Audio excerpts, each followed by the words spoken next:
Hello everyone and welcome to my channel. आज हम बात करेंगे इस वीडियो में पंजाब नेशनल बैंक के लोकल बैंक ऑफिसर की पोस्ट के बारे में। So let's start our video.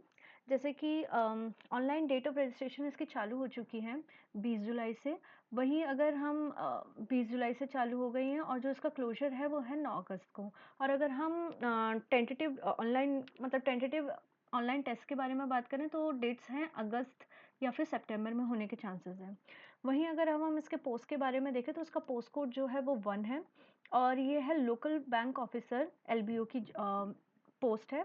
और अगर हम इसका ग्रेड स्केल देखें तो वो जेएम जीएस 1 मतलब जूनियर मैनेजमेंट ग्रेड स्केल 1 के बराबर है, जो कि पीओएसओ के ऑलमोस्ट बराबर होता है। वहीं अगर हम नंबर ऑफ वैकेंसीज देखें तो वो 545 है। अगर हम इसका स्केल ऑफ पे देखें तो वो 48,480 है और फिर उसके बाद इंक्रीमेंट वगैरह लगता जाएगा। वहीं अगर हम इसकी बात करें तो इसमें बेसिक के ऊपर डीए, सीसीए, एचआरए मतलब ये सारी चीज़ें लगेंगी, फेयर कमीशन, मेडिकल इंश्योरेंस, ये सब आप देख सकते हैं। तो ये सब लग के आपका फिर टोटल पे बनेगा। अब हम इसकी स्टेट वाइड वैकेंसीज देख सकते हैं। देख सकते हैं कि नंबर ऑफ वैकेंसीज तो काफ़ी अच्छी आई हैं। वही एक चीज़ है कि इसमें लोकल लैंग्वेज टेस्ट होगा। कैंडिडेट सिर्फ एक ही स्टेट के लिए भर सकते हैं और जो लैंग्वेज आपको जिस स्टेट की लैंग्वेज आती हो आप उसी के लिए भरें, क्योंकि इसमें एक लोकल लैंग्वेज टेस्ट भी होगा।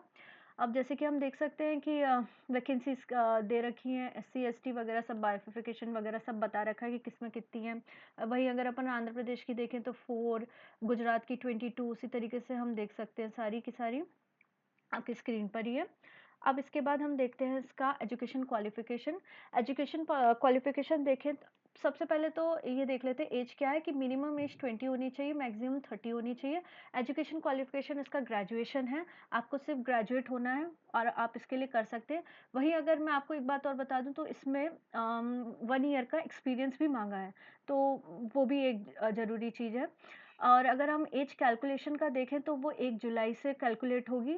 वहीं अगर आपका क्वालिफ़िकेशन के कैलकुलेशन देखें तो वो आपका 9 अगस्त से होगा। मतलब आपको स्टेट के अंदर अपना ग्रेजुएशन कर लेना है कंप्लीट। वहीं अगर हम इसको एज को देखें तो इसमें कैलकुलेट होगी। अब इसके अलावा इसमें एज रिलैक्सेशन भी काफ़ी दिया है। तो देख सकते हैं एससी एसटी के लिए 5 साल हैं, फिर अदर बैकवर्ड क्लासेस 3 इयर्स है, तो आप उस तरीके से देख सकते हैं इसमें। फिर हम इसके बारे में एक्सपीरियंस के बारे में बात करें तो 1 ईयर मिनिमम एक्सपीरियंस चाहिए इस पोस्ट के लिए, क्लरिकल या फिर ऑफिशियल ग्रेड पे। वहीं अगर हम इसके ये वाला क्लॉज देखें तो इसका इसमें ये भी बताया है कि आपको मैक्सिमम 2 इंक्रीमेंट मिलेंगे। मतलब अगर किसी कैंडिडेट ने पहले कोई जॉब कर रखी होगी किसमें, officer in scheduled bank, commercial bank में, तो आपको है ना मतलब उसकी जॉब प्रोफाइल होनी चाहिए किसकी, scale 1 journalist officer of Punjab national bank के उतनी लेवल पे होनी चाहिए। तो अगर वो सिमिलर है तो आपको मैक्सिमम 2 इंक्रीमेंट मिल जाएँगे, पर ईयर इंक्रीमेंट मिलेगा। तो मैक्सिमम 2 इंक्रीमेंट मिलेंगे।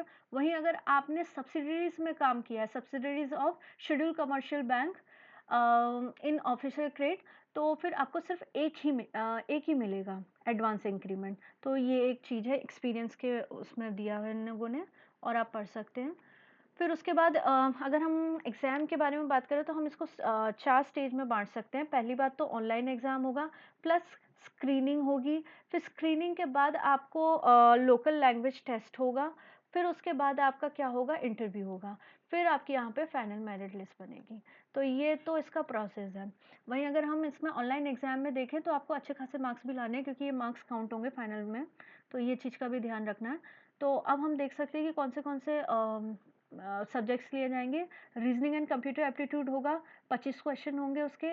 डेटा एनालिसिस एंड इंटरप्रिटेशन होगा, 25 question. English language 25 question, quantitative aptitude 25 question. वहीं अगर हम जनरल, इकोनॉमिक और बैंकिंग अवेयरनेस की बात करें तो उसके 50 क्वेश्चन आएँगे। व्हेयरएज़ मार्क्स की बात करें तो वही जितने number of 1 mark for each question है। तो मतलब ये 25, 25, 25 और ये 50 का होगा। उसी तरीके से टाइम भी है, सेक्शनल टाइमिंग भी है, तो यहाँ पे 35 मिनट्स मिलेंगे, वहीं यहाँ भी 35 मिनट्स मिलेंगे। इंग्लिश लैंग्वेज की बात करें तो 25 होगा और क्वांटिटेटिव एप्टीट्यूड में आपको 35 मिलेंगे। वहीं जनरल जो अवेयरनेस वाला होगा, बैंकिंग अवेयरनेस, उसमें आपको 50 मिनट्स मिलेंगे। तो ये तो उसका टाइम बैफिफिकेशन हो गया। वहीं अगर हम स्क्रीनिंग की बात करें तो स्क्रीनिंग में कुछ भी नहीं है, आपके ओरिजिनल डॉक्यूमेंट्स वगैरह जो आपने उस समय अपने सबमिट किए होंगे फॉर्म फिलिंग के टाइम पे, तो बस उसको ओरिजिनली वो चेक करेंगे कि सही भी है कि नहीं, तो वो सब होगी। उसके बाद लोकल लैंग्वेज टेस्ट की बात करें, लोकल लैंग्वेज टेस्ट होगा आपका जिस भी स्टेट लैंग्वेज जिस भी स्टेट को आपने चूज़ किया होगा उस स्टेट की लैंग्वेज के विषय में। कुछ नहीं होगा, सिंपली रीडिंग, राइटिंग और ये सब के बारे में होगा, तो ज़्यादा कुछ नहीं लेते हैं। तो ये सब पूछा जाएगा। वहीं अगर इसमें एक उन्होंने क्लॉज़ मेंशन किया है, अगर आपने 10th और 12th में अगर वो स्टेट की लैंग्वेज पढ़ी है, तो आप उस आपको बस उस एग्ज़ाम को देने की अब ज़रूरत नहीं पड़ेगी। आपको सिर्फ़ अपना वैलिड डॉक्यूमेंट्री एविडेंस देना होगा जब वो माँगेंगे, तो आपको उस चीज़ को देने की ज़रूरत नहीं पड़ेगी एग्ज़ाम देने की। व्हेयरएज़ अगर आपने 10th और 12th में एग्ज़ाम मतलब वो लैंग्वेज नहीं पढ़ी होगी, तो आपको फिर क्या करना होगा, आपको वो टेस्ट पास करना ज़रूरी होगा। ये क्वालिफाइंग नेचर का होगा, इसमें सिर्फ reading, writing and speaking proficiency के बारे में चेक किया जाएगा आपकी। इसके कोई भी मार्क्स नहीं होंगे, बस आपको इसको पास करना ज़रूरी होगा। सो यही है इसका। फिर अगर हम ये एक चीज़ देखें किसमें ऑनलाइन एग्ज़ाम में, तो ऑनलाइन एग्ज़ाम में आपकी एक चीज़ और है कि आपकी नेगेटिव मार्किंग भी होगी इसमें। नेगेटिव मार्किंग जो होगी वो 1/4 की होगी, व्हेयरएज़ अगर हम इसमें देखें तो आपको कुछ परसेंट ऑफ मार्क्स लाना भी मैंडेटरी है, जैसे कि 40% लाना होगा किसको? अगर आप जनरल हैं और अगर आप ईडब्ल्यूएस वाले कैटेगरी से बिलॉन्ग करते हैं। व्हेयरएज़ अगर आप रिज़र्व कैटेगरी से आते हैं तो आपको सिर्फ 35% मार्क्स लाने होंगे। तो ये चीज़ है आपके ऑनलाइन एग्ज़ाम के लिए। और अब देखते हैं पर्सनल इंटरव्यू के देखते हैं। पर्सनल इंटरव्यू में आपका जो टोटल मार्क्स होंगे वो 50 होंगे और आपको लाने भी पड़ेंगे, इसमें कंपल्सरी मार्क्स भी होंगे। जैसे मिनिमम मार्क्स 45% है किसके लिए?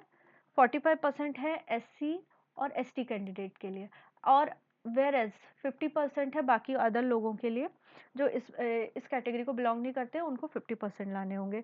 तो ये तो इंटरव्यू का हो गया। वहीं अगर हम फाइनल की बात करें कि फाइनल मेरिट लिस्ट कैसे बनेगी? फाइनल लिस्ट बनेगी आपकी ऑनलाइन रिटन टेस्ट के उस मार्क्स से प्लस आपके पर्सनल इंटरव्यू के मार्क्स से। और आपको ये तो है ही एक कि लोकल लैंग्वेज टेस्ट तो आपको पास करना ही है। तो इन दोनों का मार्क्स जुड़ेगा और ये कंडीशन आपको सेटिस्फाई करनी है, तो आपका सिलेक्शन हो जाएगा। फिर उसके बाद एप्लीकेशन फ़ी देखें तो एप्लीकेशन फ़ी जो एससी एसटी वालों के लिए है वो 59 है और व्हेयरएज़ अगर हम अदर कैटेगरी के लिए देखें तो 1180 है। 1000 रुपीज़ आपकी फ़ी है और जीएसटी लगेगी 18%, तो टोटल इतना बन जाएगा। तो यही है इस पोस्ट के बारे में। अगर आपको मेरा वीडियो अच्छा लगा हो तो आप इसको लाइक शेयर कर सकते हैं। आप मेरे चैनल को सब्सक्राइब भी कर सकते हैं। ये मेरा टेलीग्राम चैनल है, आप इसको जॉइन भी कर सकते हैं। So thank you for watching my video.